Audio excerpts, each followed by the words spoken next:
We've all got an ever-growing backlog of games that we've been meaning to play, but for one reason or another, just haven't gotten around to. With so many titles coming out every single month, it's easy for that list to spiral out of control before long. Starting in 2023, I want to make an effort to start seriously knocking games off of my backlog, and while I'm at it, document my journey through all of them and share my thoughts with you. That's where this new series, Breaking the Backlog, comes in, and we're going to begin with a game I promised I'd talk about back in late 2021, the Dreamcast classic Sonic Adventure. I was also really hungry for more Sonic after playing and enjoying Frontiers last year, so Sonic was definitely on the mind, and I figured it couldn't hurt to finally get to this one. The first mainline Sonic game released in 3D, Adventure has long been a favorite of fans thanks to its structure and gameplay. It has also been the target of tons of criticism from others in retrospect, with many comments focusing on how poorly it's apparently aged. I never played the game myself, mostly because I never owned a Dreamcast as a kid. Instead, I grew up with Sonic Adventure 2 Battle for the GameCube, and while I did see Sonic Adventure DX in a store one day, I didn't bother picking it up. But SA2, plus Sonic Heroes and the classic games via Sonic Mega Collection were my primary exposure to Sonic back in the day, with Adventure being a big gaping hole in the middle of it all. As it approaches its 25th birthday, I was curious to see if I'd be able to enjoy Sonic Adventure all these years later. And it turns out, I sure as hell could.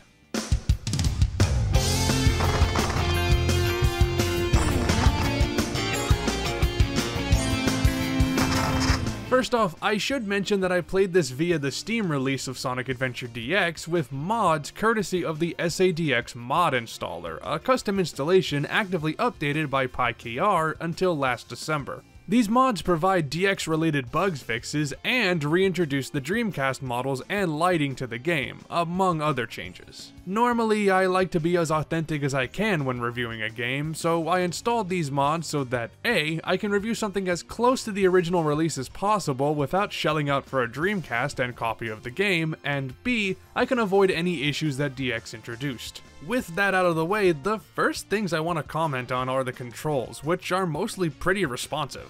I was a little worried that running around wouldn't hold up given its age, but it was surprisingly easy to adjust. Even in the heat of the moment, I never felt like my character was getting too fast or slippery for me to handle.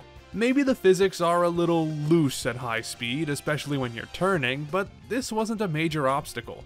I mean, you're dealing with a game from 1998, so the fact that the controls are as tight as they are feels like a miracle, and any complaints I have with how it controls are just minor gripes. Although that doesn't necessarily extend beyond the basic gameplay, because when Sonic Adventure gets more experimental, that's when it starts to feel less well put together. With a brand new dimension, Sega obviously wanted to put Sonic in situations he'd never been in before. It makes sense, but the end results are certainly not very graceful.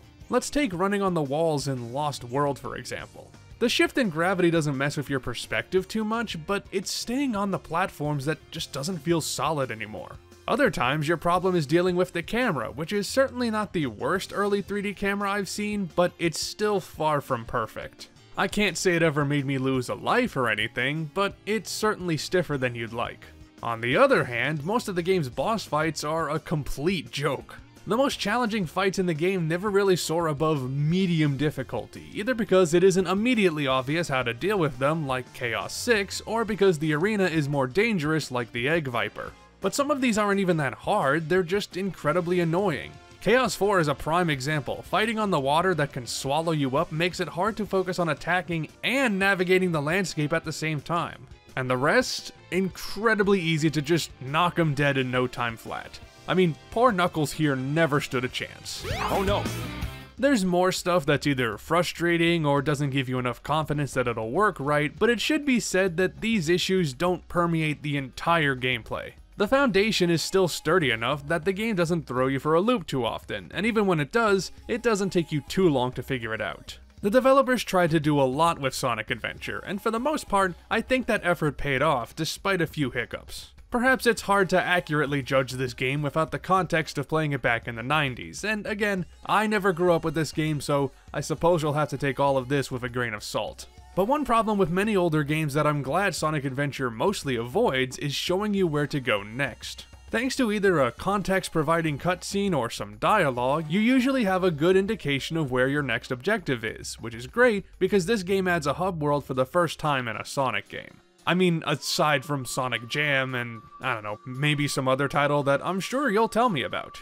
Anyway, Station Square and its connected areas aren't very large, and inside the city at least, everything is pretty closely packed together. And since many areas are locked off if you don't need to go there yet, even if you don't know exactly where to go, it's easy enough to figure it out from what's not available.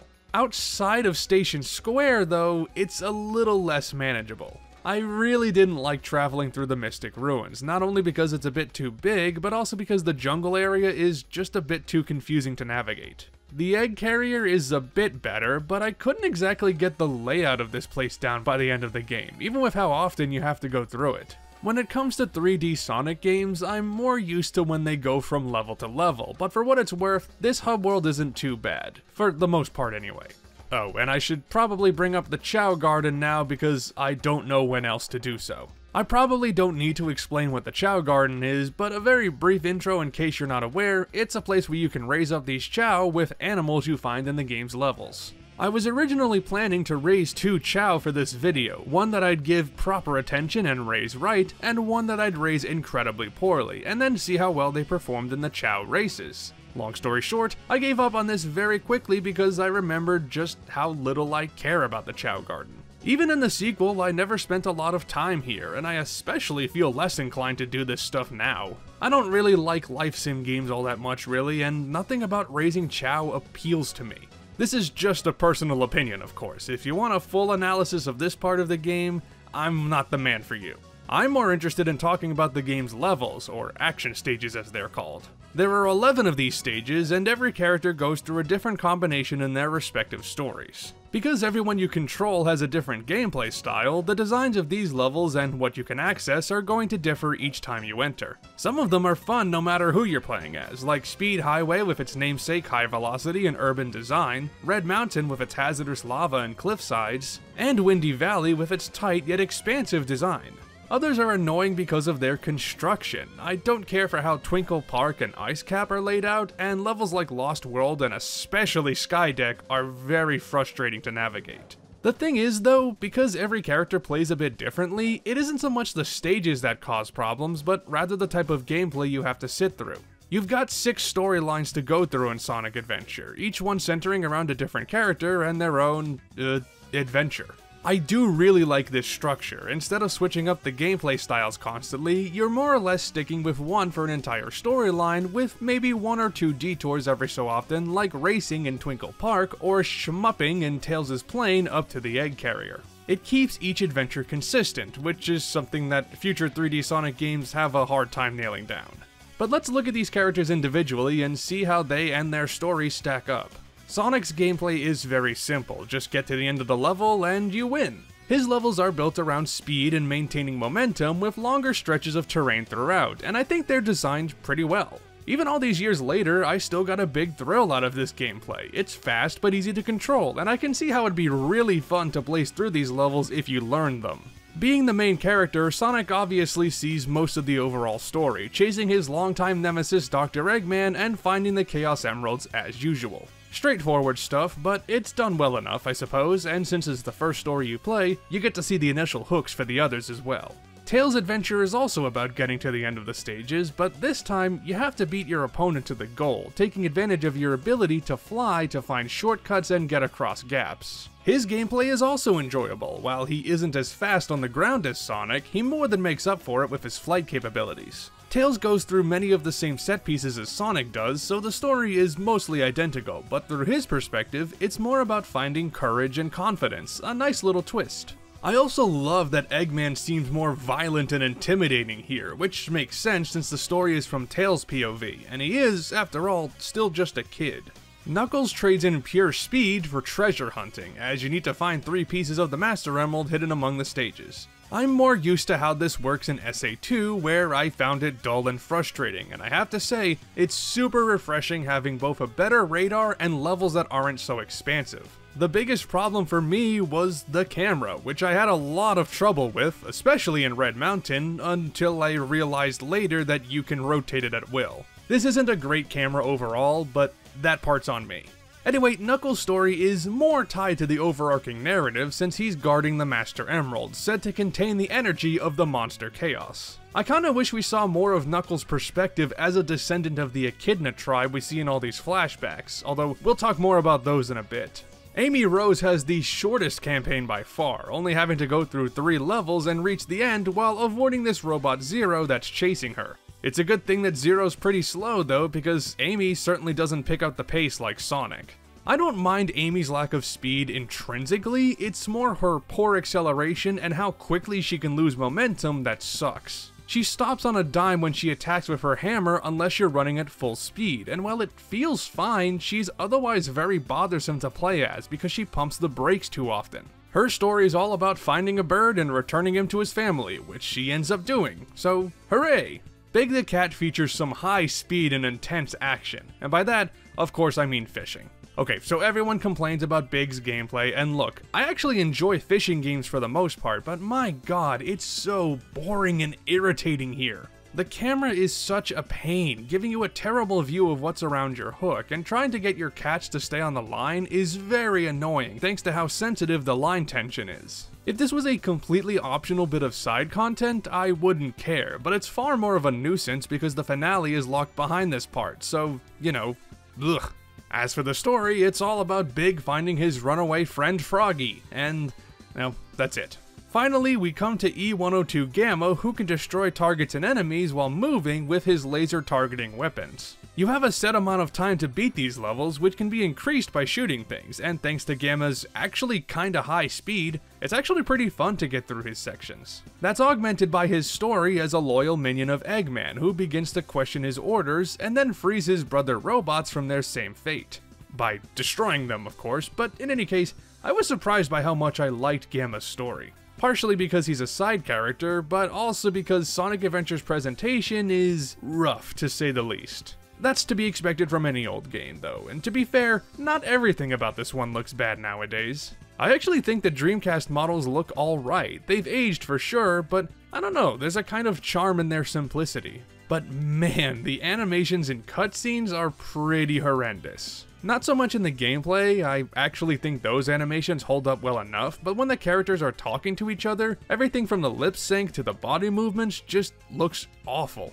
It's funny to point this out, of course, but it is mostly a product of Sega still figuring out how to render these characters in 3D rather than showing a lack of effort. It's also a mixed bag on the audio side, with the music being really good, but the voice acting having more issues. I love the soundtrack, with great compositions and an energetic style that still lets the sounds of the gameplay take center stage. It's not my favorite Sonic OST of all time, but there's plenty of great stuff here. Mechanical Resonance, the Mystic Ruin theme, Big fishing in Emerald Coast, and lest we forget the main theme Open Your Heart by Crush 40. It's all great stuff. Can't say the same about the voice acting though. Some characters are passable, but for others, it feels like the actors weren't given proper or any direction. Mostly, I find it's the inflection and rhythm being all over the place, especially with some of Tails' lines. That's Eggman!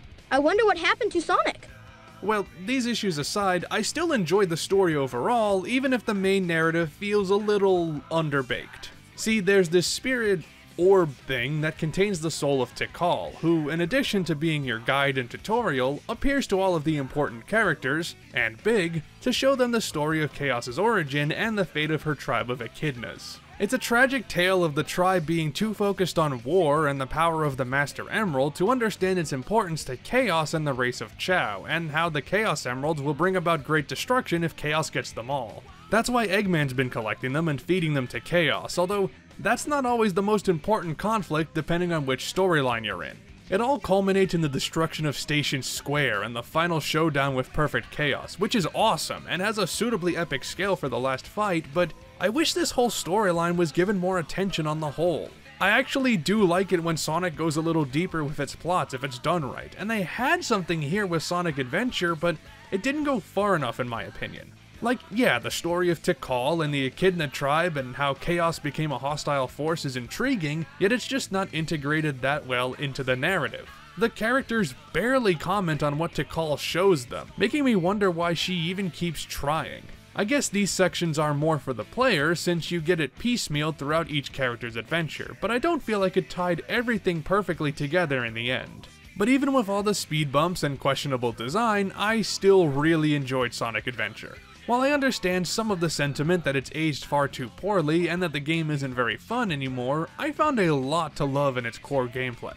I mean, you can't exactly expect an airtight experience from a game that's almost 25 years old. That's just ridiculous. Not everything about Sonic Adventure holds up, but taking everything into consideration, it's still pretty solid, even all these years later. I'm far from the biggest Sonic fan out there. After the GameCube era, I mostly dropped the series to be honest, but I can see how I would have really enjoyed this if I played it as a kid. And hell, it's just nice to finally get it off the backlog after all this time.